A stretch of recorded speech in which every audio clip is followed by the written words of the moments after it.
All right, everyone, thanks for joining. Can we do a mic check? And Brianna Sullivan, can you confirm that you can hear us? Loud and clear. Thank All you. right. Thank you. All right, it's all yours. All right. Call to order this meeting, September 30th, GBOS special meeting for our nonprofit grant application presentations and the GATC vacancy.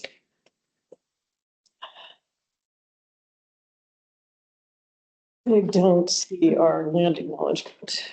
Yeah, maybe I'm with the special meeting. Sorry about that. No, that's all right.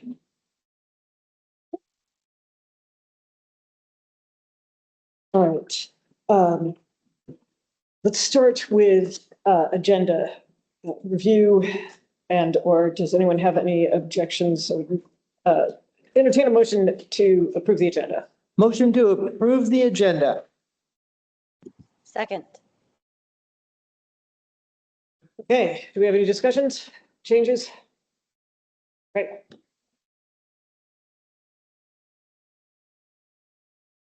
Let's jump into the review of the grant process. What does this have your name on it? Well, it has his name on it because he's the Parks and Rec chair. Oh, yes. But what you have on the backside of the agenda is the grants timeline, and that's the first page of the meeting packet. So this is intended to give everybody an idea of what our goals are as far as timeline. So far, we've had some changes to that, and we'll continue to roll with things as they happen. But it is generally helpful to get all the grants into the municipality at the same time. Because they're an anomaly as far as what purchasing does, it's better to do them all at once and have them learn it once a year than 6 times separately. So that's kind of the method to my madness there. So that's that. This is information that came out. This is the second page of the official packet. This is the information that went out with the grant application. So all of the grantees would have seen this when they were collecting the information to apply. And then information on how GBOS and the service area define recreation, restrictions on funding.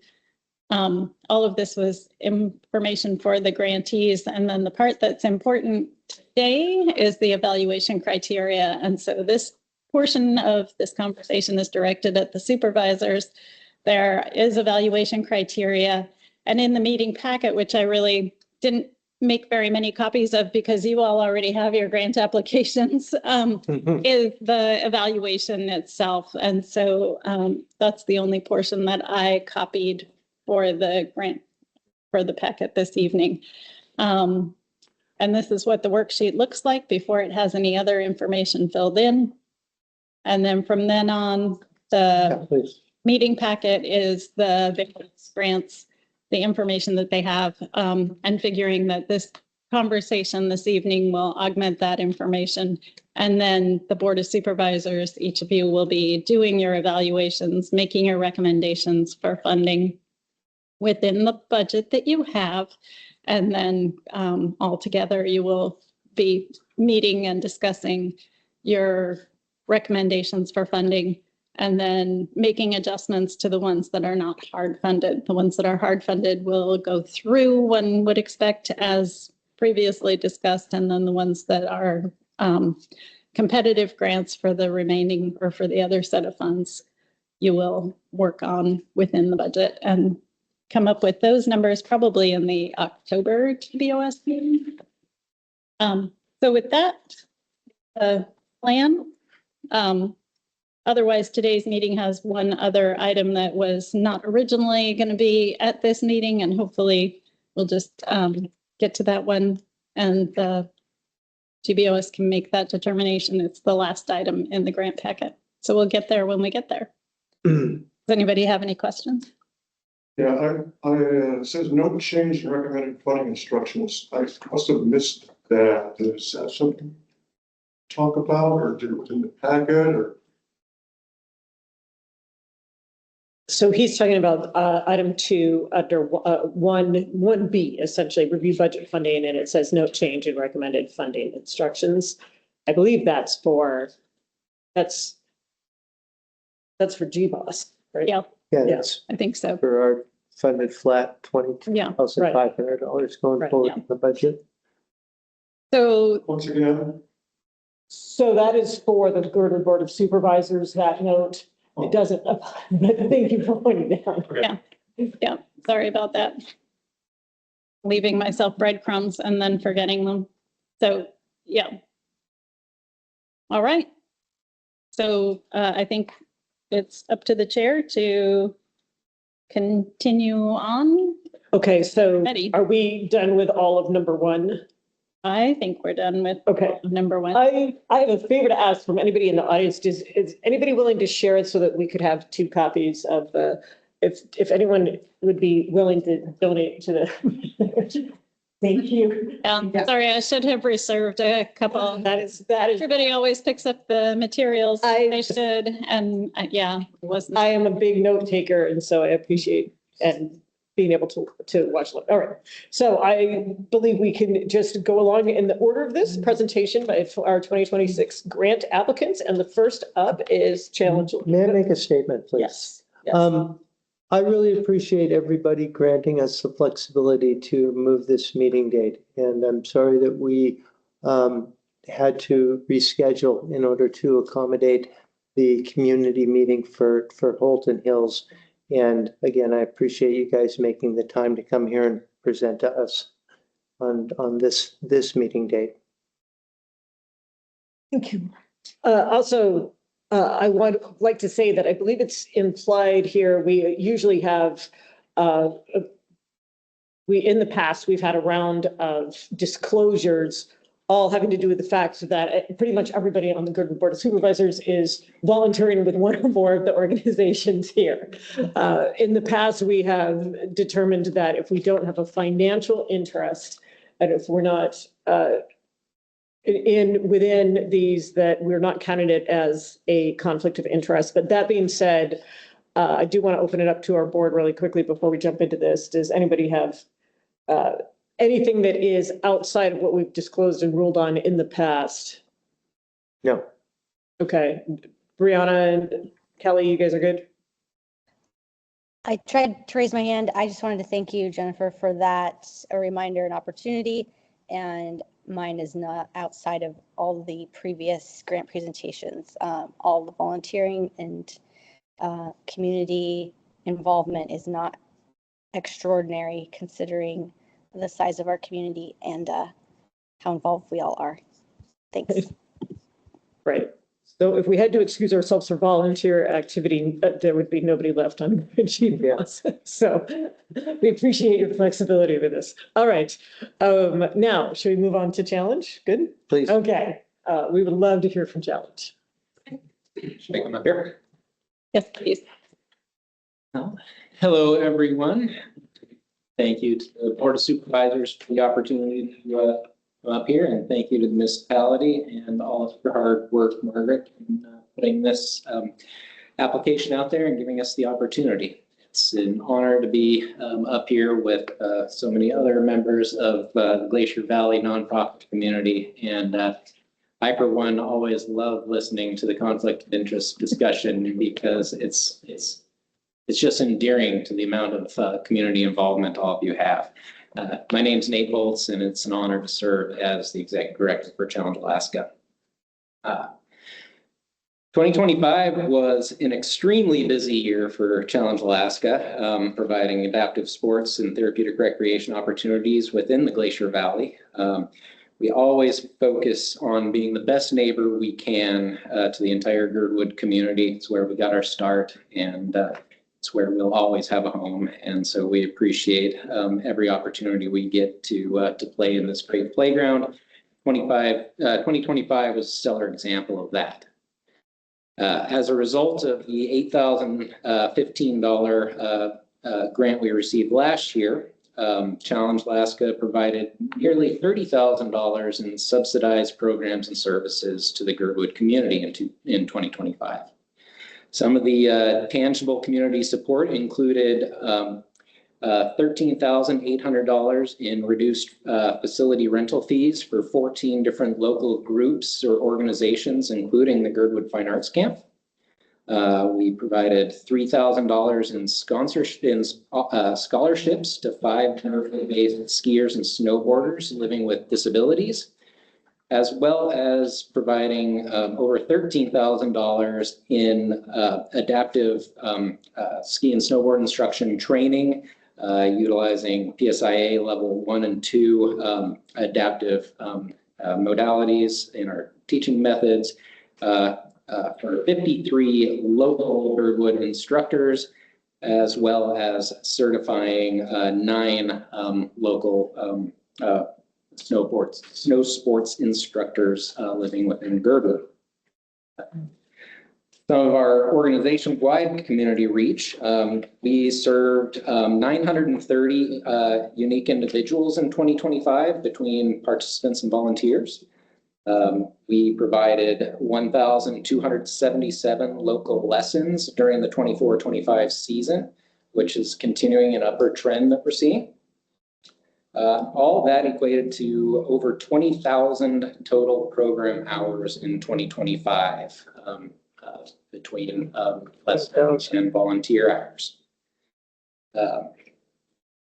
All of our reported programming that I'm talking about tonight was all held out of our Kyle Center for Therapeutic Recreation, located on the side of the Christmas ski run. We're proud to report an increase in our junior instructor program, where carefully vetted teenagers have the ability to shadow lessons and work underneath a lead instructor to be more relatable and break down some of the communication barriers.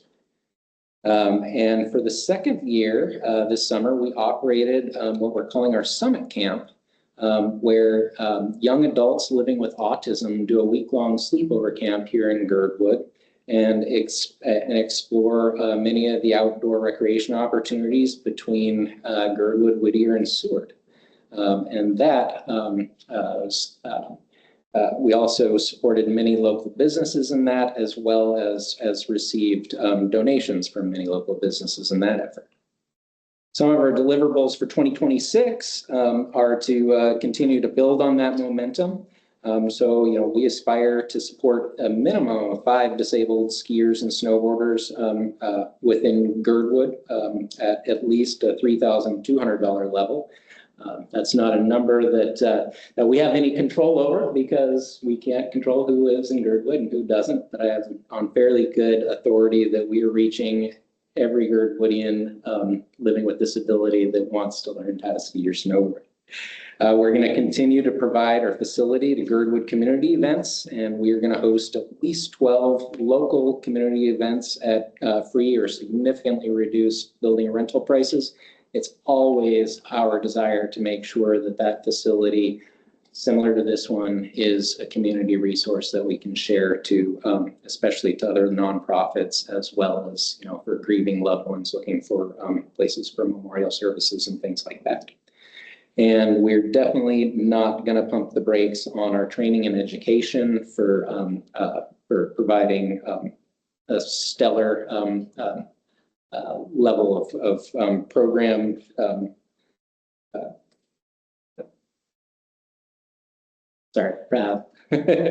We're going to train at least 30 Girdwood residents in disability awareness and adaptive ski instruction this year at a minimum value of $7,000. But, like I said, that's definitely the minimum. Every year we do everything that we can to make sure that we're as good a neighbor as we can. Just some of the financial highlights. The cost of us putting on our adaptive ski and ride school here in Girdwood is $376,000. And once again, this year, we're putting in a request for $10,000 in funding, and we are grateful for every penny that we received. Year after year, we have consistently subsidized a level well above that. And why it matters, Girdwood or Talent Alaska's Girdwood operations are the only program in this community that are solely dedicated to adaptive sports and recreation for individuals with disability. Our work strengthens the entire Girdwood community through accessibility, education, and inclusive recreation opportunities. And we just want to make sure that this community remains a viable place to live, work, and play for Alaskans of all disabilities. So thank you so much for the opportunity. Any questions? Questions? No? Yes. For the board? Yes? Yes. Okay. Nate, are you anticipating shortfalls in traditional fundraising venues, specifically federal or state dollars Yes. this year? Yes, we are. So we're expecting a continuation of the downward trend that we've seen both at the federal and the state level. State funding for us has been non-existent since the pandemic, and I don't see that changing anytime soon. Challenge Alaska every year up until 2024 has received a recreation grant from the Veterans Administration.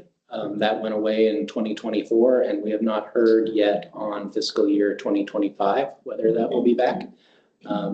So I'm optimistic, but and so it was in our application that it's a possibility, but that has not been awarded, and I don't know yet. We did not receive that last year.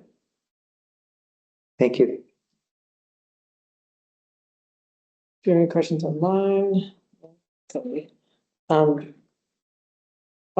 Thank you. I have really enjoyed getting to know Challenge more in the last few years. So thank you, and thank you for that presentation. Thank you so much. And then just to show you what is, oh, sorry, Brianna, show you what is available in the packet. Their full application is there. Their budget is there. This is the case with all of our grantees. And then within the packet also is calculation for your evaluation worksheet so that you can have kind of a quick check on other aspects of it. And then the Board of Supervisors members are to complete the rating worksheet, provide their total score, their comment for the grant funding, recommended grant funding, and the name of the evaluator. And these are forms that you should return to me after the budget meeting or the meeting where you discuss the fundings, which will probably, like I said, be the October meeting, Dope. unless you decide to bump it to November. Sorry about that, Brianna. Oh, I'm sorry, I clicked twice. Thank you, Margaret. And my apologies to the chair. I was going to sort of ask a question, but also make a comment to Nate and thank him for his presentation.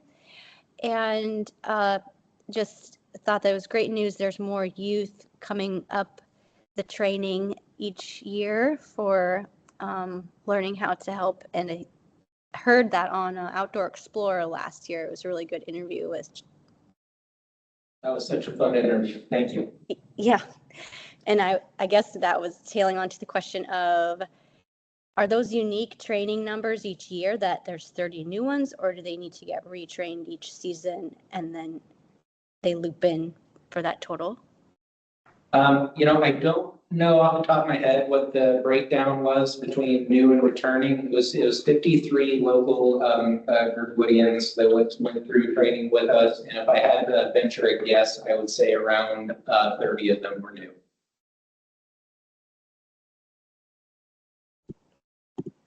Thank you. All right. If that is all, thank you again for the presentation, and we will move on to Girdwood Art Institute. If we have anybody here from Girdwood Art Institute, do we? Yeah, I was just thinking that maybe I didn't see anyone. Okay. The date change created a problem. I think Tommy has been away and I'm not sure about Jimmy. So, Okay, Mhm. all right. right. Yeah, that is fine. We still have their application stuff. Yes. All right, let's move on to Girdwood Community Club. Let me stand. I project and talk a little better and see everybody while I'm talking. My name is Louis Leonard. I'm the president of the Girdwood Community Club. It's nice to see all our fellow non-profiteers here in the room. And the club thanks the supervisors and the Parks and Recreation for your past contributions to Glacier City Radio. Without the efforts of our community, this awesome, eclectic communication resource would not exist. This grant request is for the operation of the only non-commercial, listener-supported, locally operated community FM radio station in Glacier Valley. The Girdwood Community Club has been providing services to Girdwood for over 70 years. The history of the club is the history of Girdwood. It is truly a local legacy organization as the oldest institute in Glacier Valley. Glacier City Radio is one of the many projects of the club that have built and defined the area. This grant-funded program falls into eligibility category 2. It fills a need in the community that can't be met by the municipality as effectively or efficiently, or is not currently being met by another agency in the community. KUL now has a takeout window. Call it the Hot Tracks Meal Deal. You can now take Glacier City Radio with you wherever you go. There is a link to the stream on our website. It's simple, glaciercity.us. Glacier City Radio is run entirely by volunteers from management to programming, providing recreational opportunities in our facilities in a diverse audio, music, computer, library, research, skill building, and electronic operating environment, as well as massive recreational listening by residents, visitors, and travelers along Turnagain Arm. FM 88.9 is an economic beacon, attracting visitors and travelers from Anchorage and along Turnagain Arm. The building that we use in the park was built by the club as Girdwood's first school in 1950, a few doors down from the Little Dipper Inn in Old Girdwood. When we began radio operations in 1997, our initial investment was about $400 for a 5-disc CD changer, microphone, build-it-yourself transmitter and a stuff stack, a TV antenna to spread our minimal signal throughout Glacier Valley. Now our facilities are a high-class, high-quality, Class A FM station covering Turnagain Arm. We are very fortunate to have received this community's support for the last 27 years to build such an awesome, endearing, and endearing resource for our community. We provide a public safety net in times of emergencies. Radio is a media. It is the only medium that provides fast networking, messaging, communications, and interaction to thousands of people and available to everyone, most everywhere, for free. We are a main link in the chain of disaster preparedness. This station is a disaster insurance policy we hope we don't need, but when we do, it has proven over and over to be the most reliable for connecting our community to emergency information. Cell phones, Facebook, or the internet fail in comparison. We are social justice programs and presenters with a large number of voices and subjects, providing a better understanding of many issues, contributing to our good health and well-being.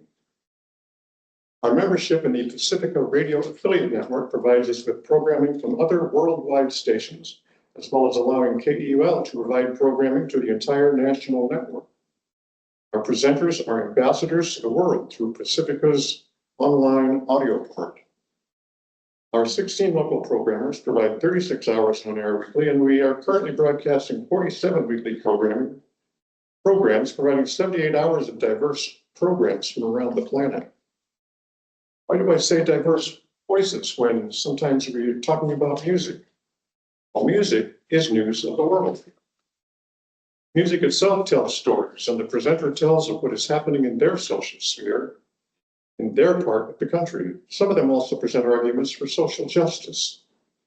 All of this informs us of the relevancy and how we deal with these issues in our own community. Many organizations in Girdwood use us to pass information about their activities. Local on-air personalities strengthen the sense of community with information on public issues, including community organizing, events, and broadcasts of the GBOS meetings.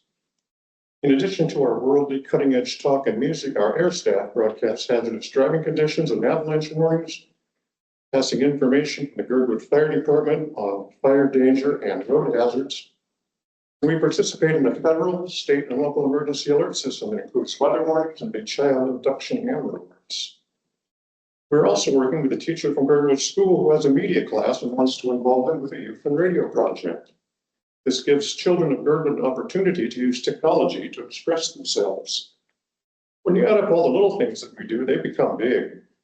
We are available to the community 24 hours a day, 7 days a week, 365 days a year. The airwaves belong to the public. Every one of us has an important view to express. At KUL, we believe that there is strength and beauty in our diversity. In most places in the US and the world, the common citizen has no physical access to their broadcast media. Even in the United States, few areas are served by community access broadcasting like Glacier City Radio in the Turnagain Arm area. Now, you've been asking yourselves, how do the assault on funding National Public Radio, NPR, and the Corporation for Public Broadcasting, the CPB, how do these assaults on funding and government censorship of the media affect our community here in Girdwood? Well, to start with, we've never been eligible to receive funding from either NPR or CPB, but we pay money to NPR and two international radio organizations, Pacifica Foundation and National Federation of Community Broadcasters, for their services, which include programming, streaming fees, reporting, connection to hundreds of other community stations, and professional help in the radio world. As these organizations and radio stations that support them are defunded to the tune of over $1 billion, radio stations will have to pay more to them for their support, the double whammy. The Federal Emergency Management Agency, FEMA, has been downfunded, which means that the emergency alert system is also in danger. But we've entered into a solidarity pact with the Pacifica Foundation and its over 200 radio affiliates. The preamble of the pact is, this document serves as a unifying and principled statement of Pacifica Foundation stations, our network of Pacifica affiliate stations and other media democracy groups adopt, committing to our mutual support of journalistic integrity and defense of free speech in the face of attacks from the current administration or similar authoritarian efforts. Pacifica's mission is to disseminate information through art and journalism for a lasting understanding between people of all nations, races, creeds, and colors.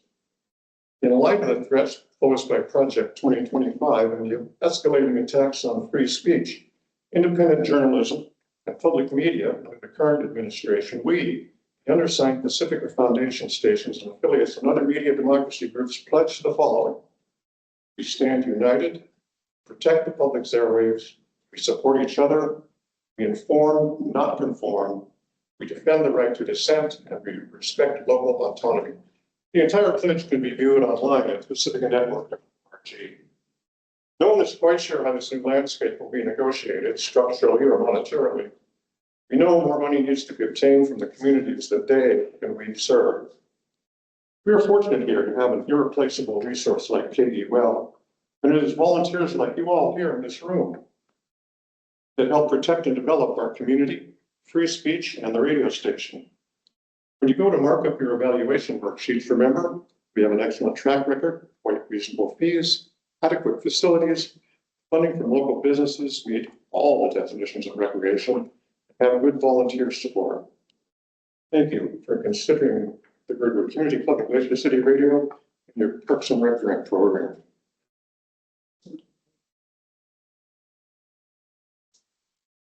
Questions? Do we have any questions from the board? Do you have a question? Thank you, Louis. I appreciate you mentioning the funding shortfalls that is beset National Public Radio and public broadcasting in general. So thanks for that. Right. Thank you, Leonard. There's no other questions from the board. I'm sorry. How much were you successful in last year? Excuse me? What did we fund Girdwood Community Club at last year? I don't know the exact number. I think it was $6,237 or something like that. That was kind of close. There were some funny numbers.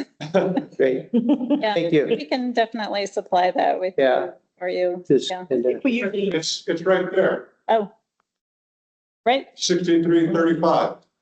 No, last year, 61. 61, 65, perfect, Yeah. thank you.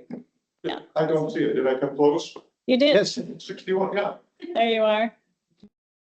You blended 2023. Yeah. Yeah, the numbers get funny when the averaging happens. So anyway, here is, all the applications are about 6 pages long. And so all of this information is available to everyone. There's the scoring sheet for you to complete. For some reason, it bounced over into another page. And here's your next one. All right. Thanks again. Glacier Valley Transit.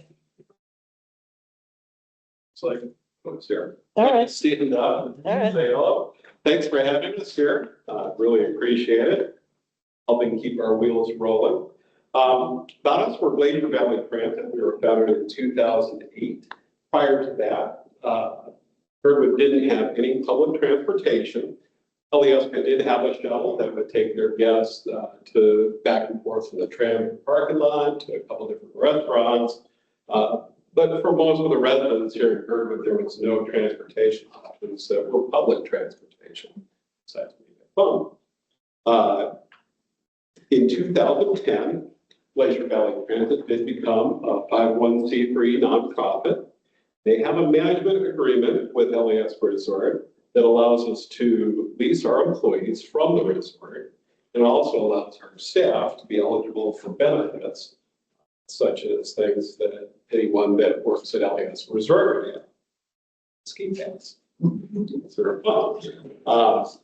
Glacier Valley Transit is overseen by a volunteer board. The board members are all residents here in Girdwood who are active in our community.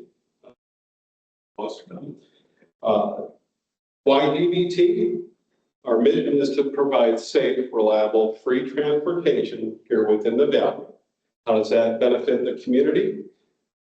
It enhances mobility of our community. Our locals can use the free service to get to places like grocery shopping, health clinic, work, other local businesses, restaurants in town, a library, and many other places that they need to get to if they need transportation. So things that people utilize the bus for are to cut down on traffic, congestion, drunk driving, anything here in the valley that can keep people moving and get them where they need to go. And many of the locals do use the bus to get to some other things that we all love to do. Be up on the ski hill, get out to many trails, trailheads all around here. So we all know that oil and gas and maintenance keeps the wheels rolling, but how do we keep the wheels rolling in the background? Well, we use the 5311 FTA, or Federal Transportation Authority, rural transportation grants that will cover the majority of our expenses. But we are required to raise funds to match that grant. Those are covered by a service agreement with Aliaska. And our contract provides bus stops at the tram loop, the hotel overflow parking, the day lodge. We also provide additional services for large events. We receive small grants from the municipality of Anchorage, $20,000 annual for transportation budget, and the Parks and Rec nonprofit grants. Local business sponsorships, and we also have onboard donations. Those all keep our wheels going round and round and get everybody from point A to point Z. So in 2016, GVT went fare free, and we offered a flex rep. This reduces our reimbursement amounts to fares collected from our grants. Collecting onboard donations instead of fares allows us to access all the grant funds. So when people donate to us, we don't have to give back. There's no fare for any ride. We're no longer leaving the money on the table, as to speak. Prior to that fare-free model, we were operating at an average loss of $60,000 a year. And since adopting that fare-free model, we've broken even every year. Establishing stable community funding allows us to remain self-sufficient and sustainable. Our ridership is approximately about 260 people per day in 2019. And we collected about $20,000 in onboard donations. So our riders do contribute to our funding. But we do continue to see a steady increase in riderships and those donations annually. Our local ridership continues to be on the rise. For the first time in history, in GBT's history, our local ridership was slightly higher than visiting riders in the last 24-25 fiscal year. So what's new in 2025 and 2026? Funding and production times have actually allowed us to get new buses. We have 2 new buses now that are clean and comfortable and a little more modern than some of the older buses that we had. I have it in my notes here that they were 2 well-loved buses, and they were well-loved to the tune of about 360,000 miles, broken frames, broken suspensions, and lots of different parts in and out of the vehicles that need to be there. So having the 2 new buses has made a very positive approach that we can have for our guests and anybody riding the buses. Brand new suspensions in those are much like we have in the ambulances and Girdwood Fire Department. Very smooth. You can basically ride and feel every bump that we have from the hotel all the way down to the highway in the old buses. These take a few of those bumps, holes in the road, whatever you want to call them, and kind of smooths them out. We hope to have a 3rd bus replaced in the year 2026. We should be able to order that bus sometime later this year or early next year. So upcoming, we do have the Turkey Trot as another fundraiser that has become a Thanksgiving tradition for many families in the community. We hope to see you there. We'd all like to thank you on the Girdwood Board of Supervisors for your continued support of the public transportation area of Griffin Valley. Do you have any questions? I'm here to answer some, and we also have Dawn Johnson online, Executive Director. All right, you have a question, Brad? Yes, similar question to previous grant application or applicants. Are you expecting any downturn in grant funding opportunities, whether through rural transportation grants or other grants you normally have access to? I'm going to let the person who knows everything about grants answer that. Dawn, are you there? I'm here. We do not foresee any reduction in our FTA grants, at least for next year or this upcoming year. The one grant, we don't really get any state money, but the one thing I always have to keep my eye on is the 20K from the Muni.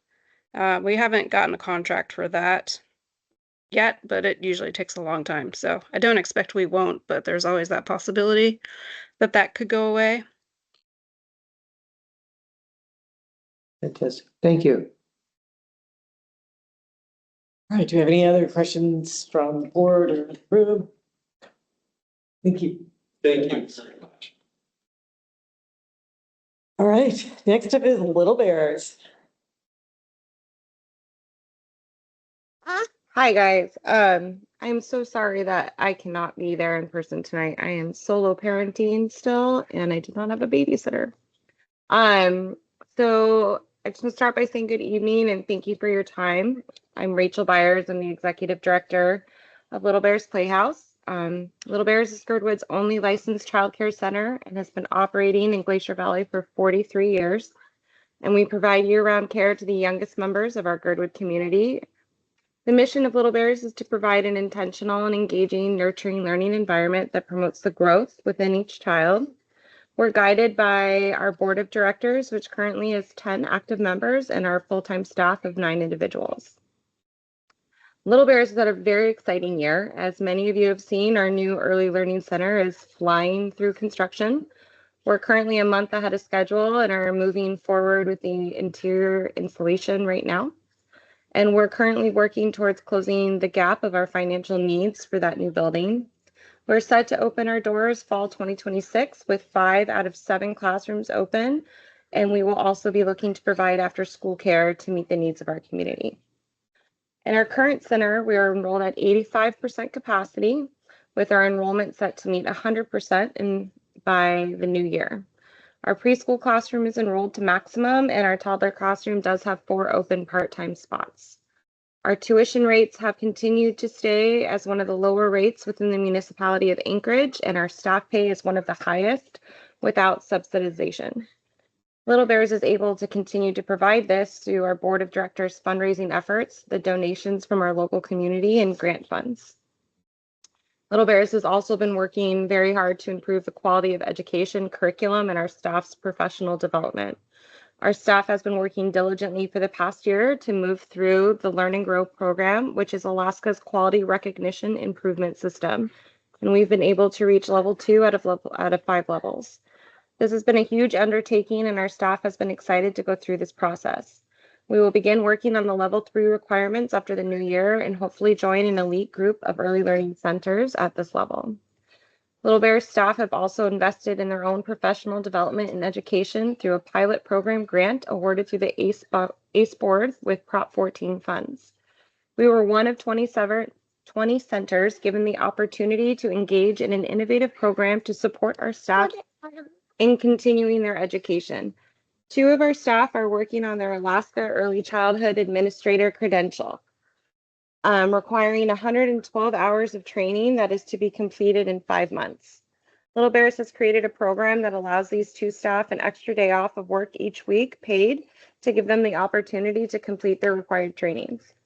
This has been a wonderful experience in laying the groundwork for the future grant and training programs that Little Bears hopes to engage in. The trainings that our staff have completed for the Learn and Grow program and the pilot program are in addition to the trainings that our staff have been taking to widen their knowledge of how to implement STEAM, science, technology, engineering, art, and mathematics. Our staff have completed another additional 10 to 14 hours each on this topic, and our goal is for our staff to create a learning environment that promotes all areas of development to support the child. STEAM is an essential component in early learning curriculum as it cultivates critical thinking, creativity, and problem-solving skills. Children will learn to analyze situations, break down complex problems, and devise creative solutions. STEAM activities provide an outlet for innovative thinking and encourage children to find unique solutions. The hands-on activities will ignite a child's natural curiosity and foster a desire to explore and understand the world around them. STEAM also has social and emotional benefits for our children. Communication and collaboration improve as children work on projects together, which improves communication skills and promotes teamwork. Confidence and independence will grow too as children learn to solve problems and experiment with the guidance of their teachers. These activities will also foster perseverance, patience, and the ability to learn from mistakes, contributing to their emotional intelligence. STEAM will promote language development in children as they engage in discussions about new ideas, words, and concepts, which will strengthen their vocabulary and language skills. The long-term impacts are strong, with our biggest goal to be creating a lifelong love of learning.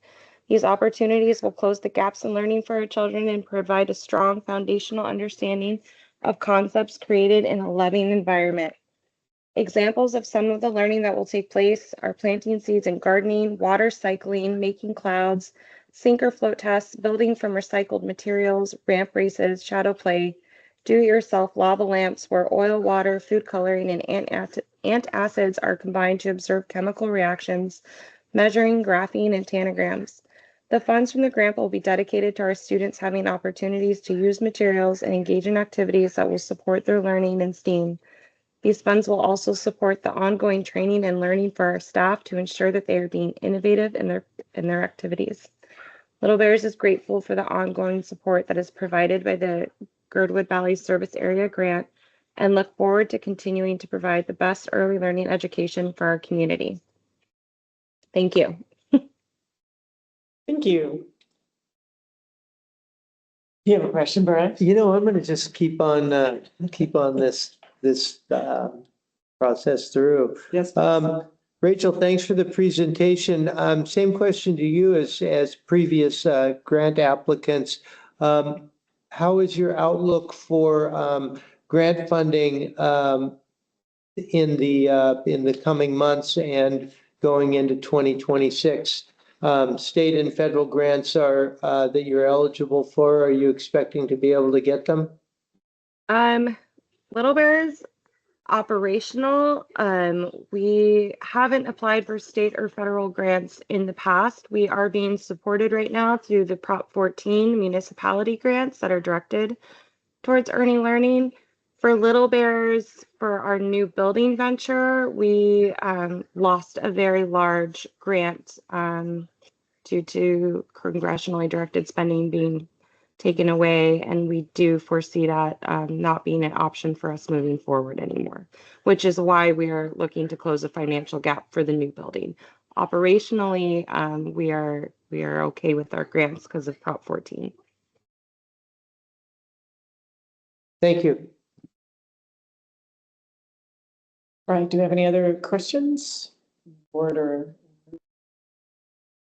All right, thank you very much, Rachel. Next up is Four Valleys Community School.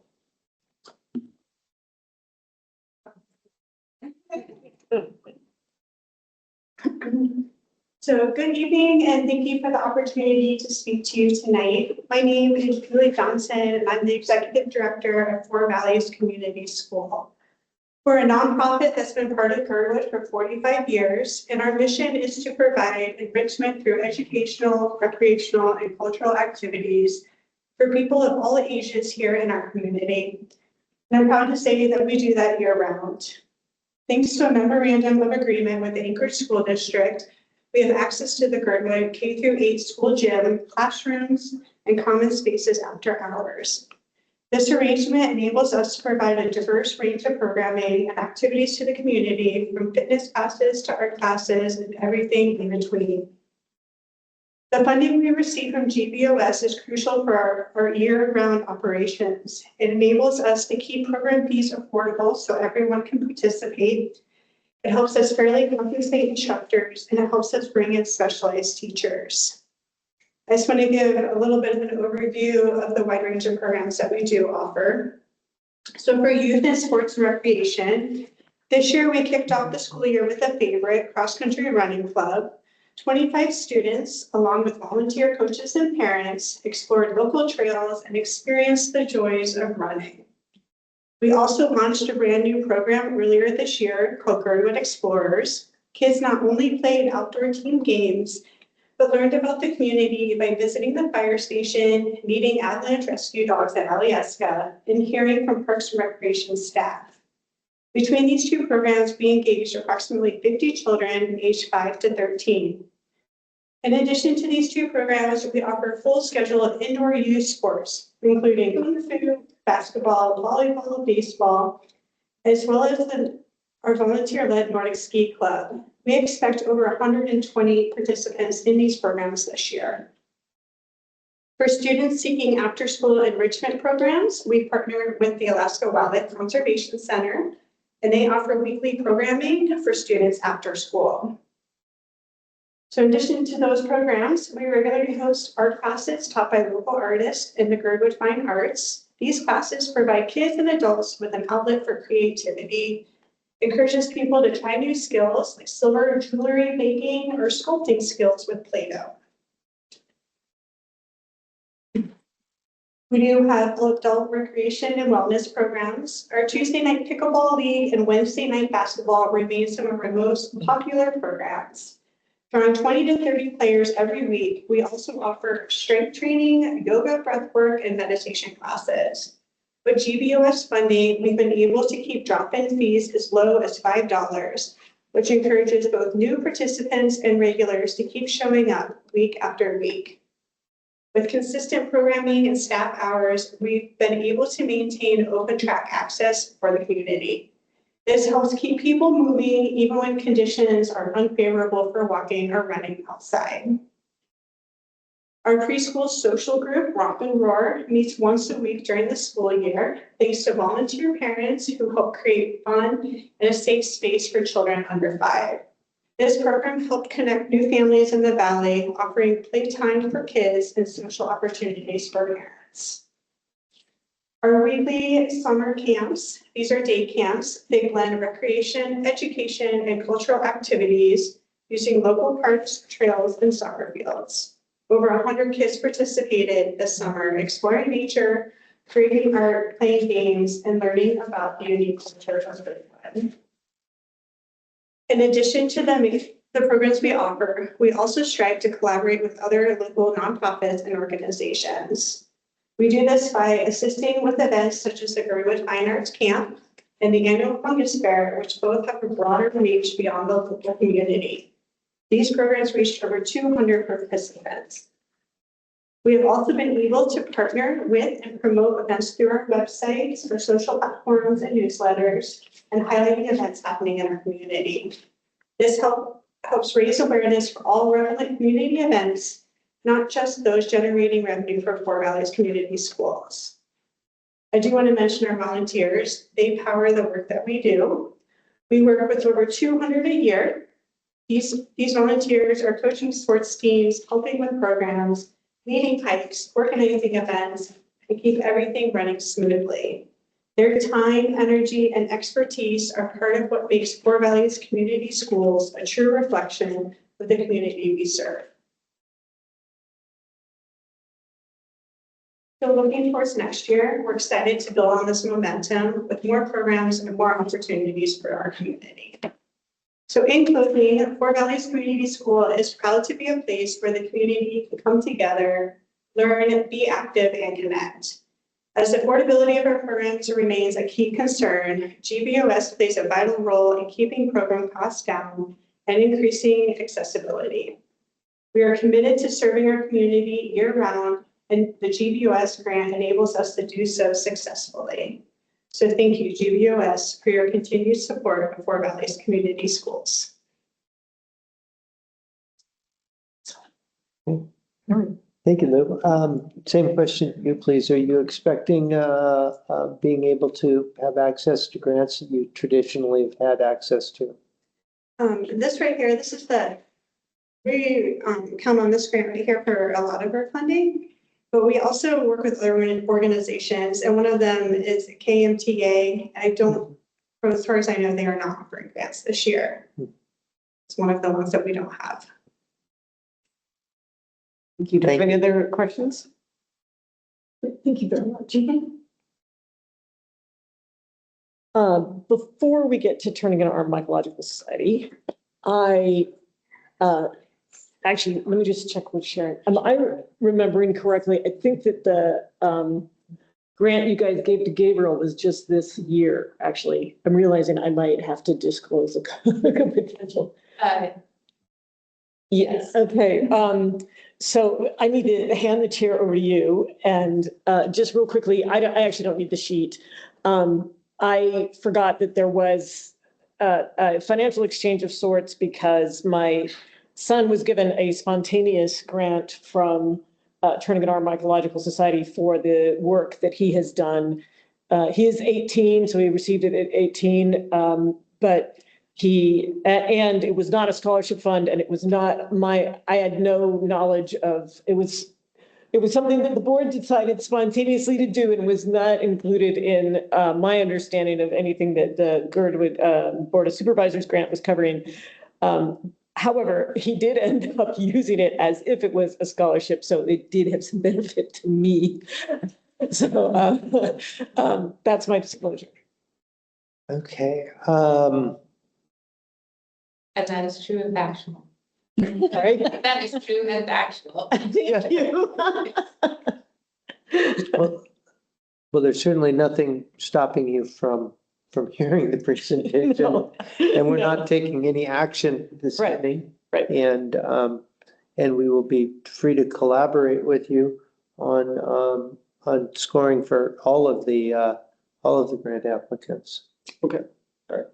Anyway, I just realized since I'd said at the beginning that we didn't have any financial involvement, Yeah. really. I mean, we don't have to go through the No, we're not question. actually Yeah. voting. Yeah, you're not voting on anything. Yeah, tonight. we're not. Determining values to be assessed. It is a great thing to bring up though, and it is something that probably your co-chair and you should discuss and make a plan for when that part of the process is taking place.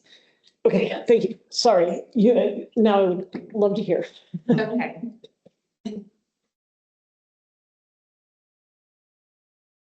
So the rest of the team, you can pitch in whenever. So I'm Sharon, and I'm representing the Turnigan Arm Mycological Society. And we were formed in 2017. We are a 100% volunteer organization. And we are also members of the North American Mycological Association. We contribute to documenting local fungus species in Alaska. We help the public identify species. We also, a single member of our club responds to emergency medical calls for potential mushroom poison ingestion. And then we also sponsor community talks and forays to club members. And the most that we do is organize the Girdwood Fungus Fair. And this year at the Fungus Fair, a woman that I have worked with in the past, and I actually had a pre-scheduled meeting with her today. She showed up at the fair for the first time with her 2 kids to do the kids foray. And it was great to see her. She's not in the Girdwood community. And I had a meeting with her today, and I was like, I'm going to tell your story. So I just said, great. Her kids had such a good time outside, not on screen, playing in the woods. She said that for the last 2 weeks, her kids have been bringing her the most disgusting, gross, melted mushrooms and showing them off. And so I just thought that's so great. And they also had so much fun that they attended another fungus event recently in Anchorage. So there is a need for this type of event to happen in our community. This year, definitely we were supported by a grant from last year, so thank you for that. We also have a number of partners that continue to support us in holding the Girdwood Fungus Fair. Four Valleys Community School is a tremendous partner. The community room is a tremendous partner. Glacier Ranger District, tremendous partner. So thank you to all of those partners that help us do this work and allow it to happen.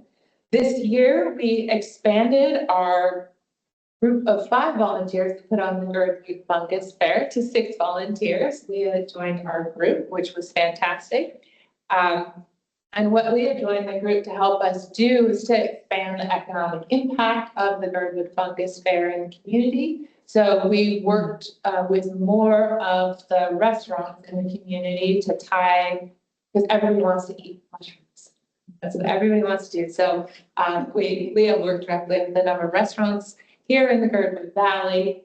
There were mushroom specials all weekend long, the week before, different times of day, different price points.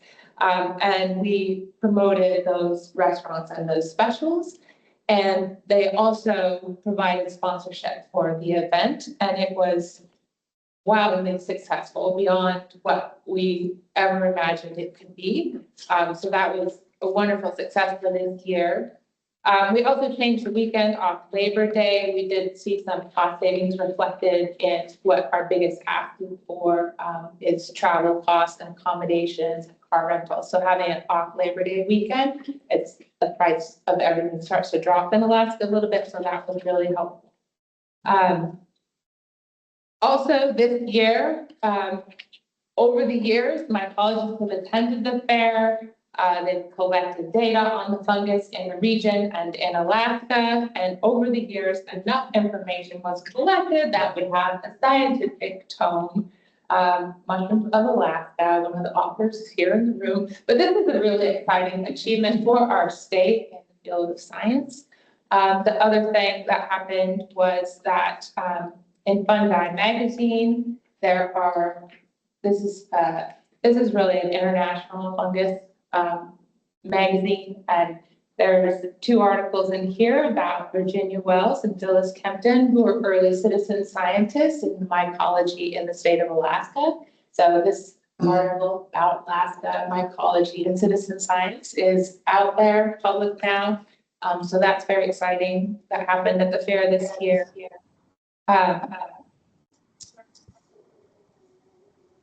Got her. Sorry about that. Okay. And then another part of the fair between the sponsorships and the support we got from the grant for this year, our financial accounts have been recharged. So that's really exciting. Again, we're all volunteers, so everything that we do for the fair, we run on our own credit cards and save all our receipts, but it's great to know that you're laying out a couple $1,000s for t-shirts, knowing that you're gonna actually get that money back when the time comes. So, so that was this year and a lot of the successes that we had. And then what we're looking forward to in 2026.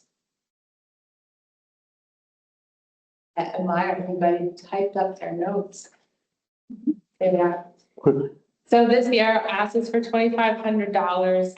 Again, travel and accommodations are something that the cost is something we have to plan for and anticipate as we invite mycologists to come to Alaska and do the presentations. So we do have, we do forays, we have talks and presentations, and then different workshops. So helping support the cost of the mycologists who come. We, in having Leah on the team with us, there are some people who have talked about donating some accommodation space for us for next year. So that's terrific. We'd also like to increase our merch options. We haven't had like a kid's size anything for a long time because that's just really hard to do. So we hope to be able to do that. We also now have sort of perpetual Girdwood Fungus Fair logo, so we can always have Girdwood Fungus Fair logo merch that everybody can enjoy wearing and looking at. Hope to have some more books available. Potentially increase the number of workshops that we're doing with a focus maybe on some more kid-sized workshops and activities, and potentially increasing the number of talks and using some of the space in the evening.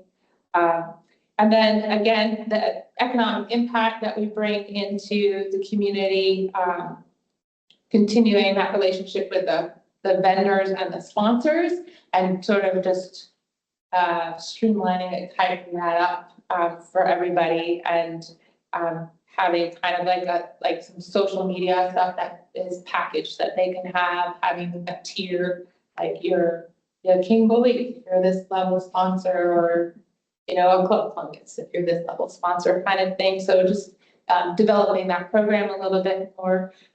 This year, we're going to clean the bathrooms in the middle of the event and pay to have that done. So I've written it down a couple of places, so there's an expense to that.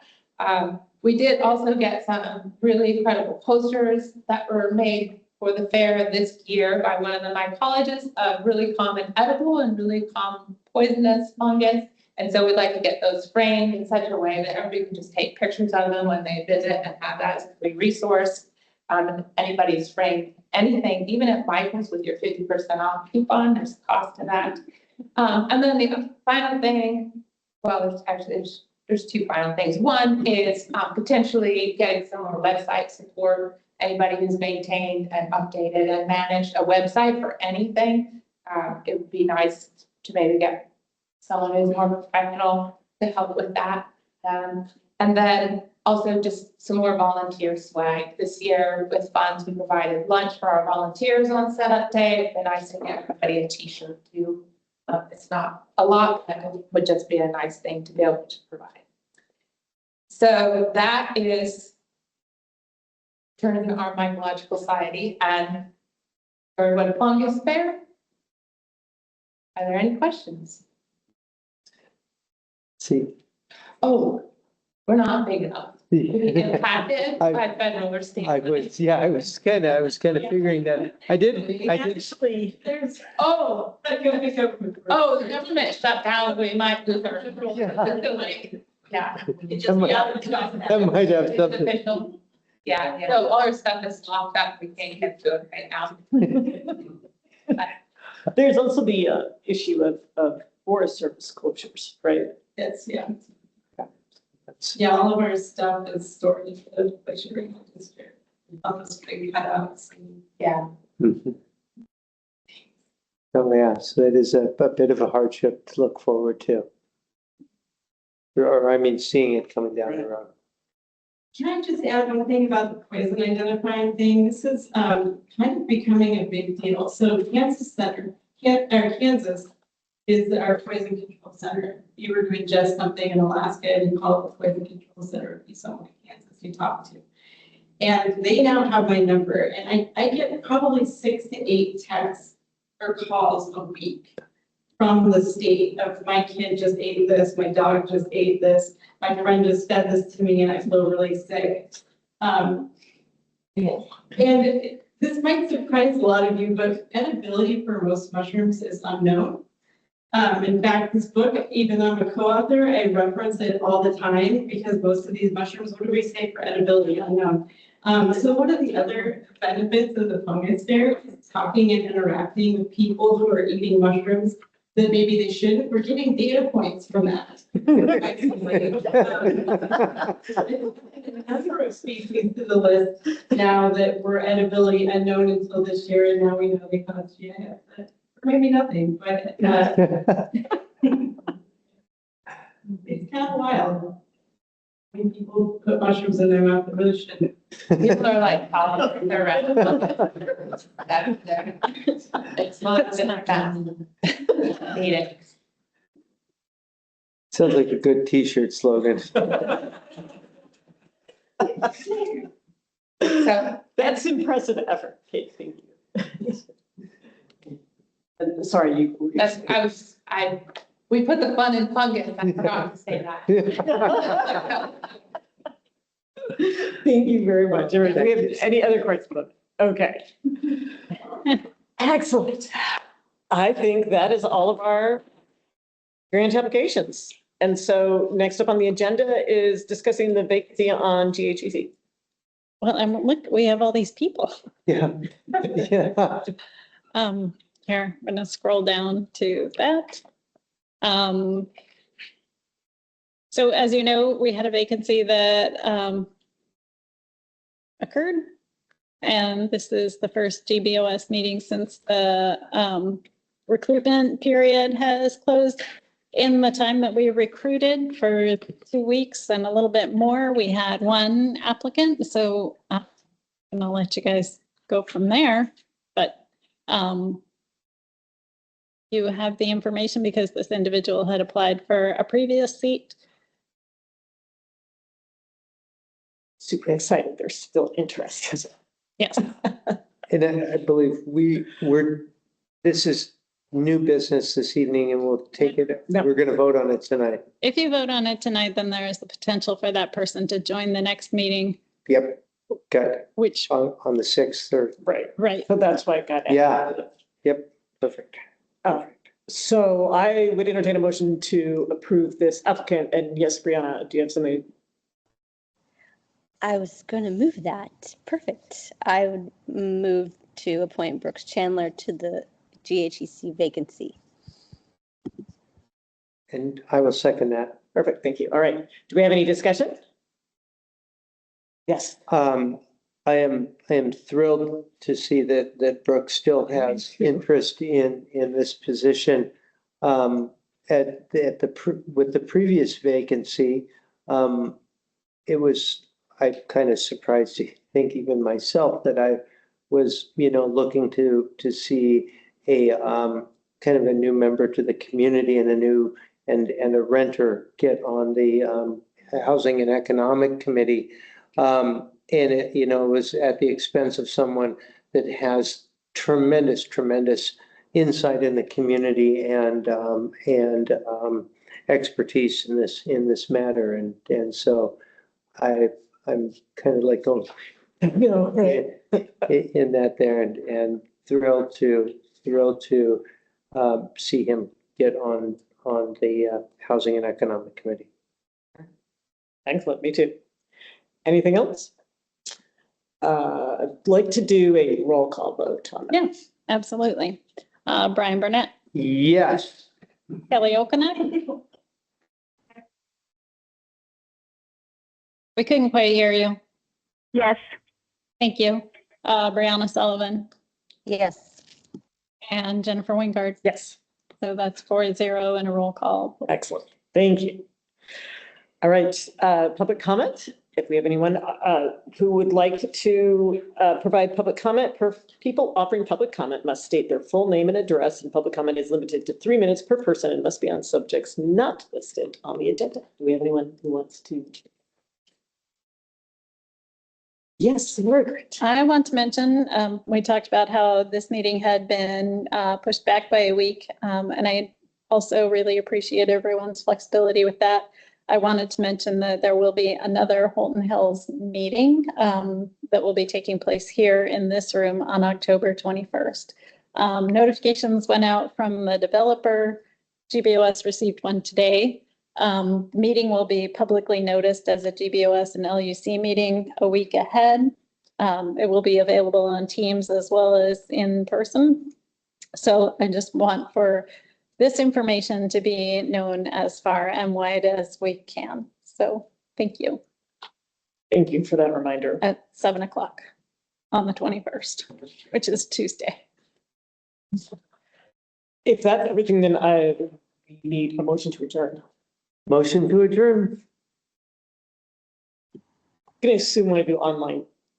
Second, thank you. Thank you, everyone. Brianna. Thank you. All right. Thank you, everybody. Thank you, everybody. Thank you.